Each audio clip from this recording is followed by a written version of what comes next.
விசாரணையை முதல்ல எப்படி பார்க்குறீங்க? ஏன்னா, இங்கிருந்து ஆதவ் அர்ஜுன் அவர்களாகட்டும், புஷி ஆனந்த் அவர்களா இருக்கட்டும், எல்லாருமே இங்கிருந்து டெல்லி போயிருந்தாங்க. அவங்களுக்கும் விசாரணை மேற்கொண்டிருந்தாங்க. விஜய் அவர்களையும் அங்க வர வைக்கிறது, கிட்டத்தட்ட தாவேகா நிர்வாகிகள் அந்த கட்சியவே வந்து டெல்லிக்குள்ளார நம்ம வர வைக்கணும். அவங்கள இங்க வர வச்சு தான் விசாரிக்கணும் அப்படின்ற ஒரு அந்த பாயிண்ட் இருக்குல்ல. அது எப்படி? இல்ல நீங்க இது இது மொத்த சினாரியோவே பாருங்களேன். இந்த கரூர் இன்சிடென்ட்ட.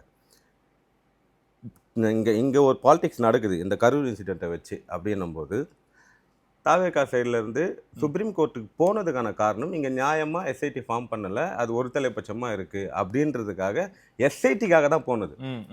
சிபிஐ யார் கொண்டு வந்தா? அதுக்கான நோக்கம் என்ன?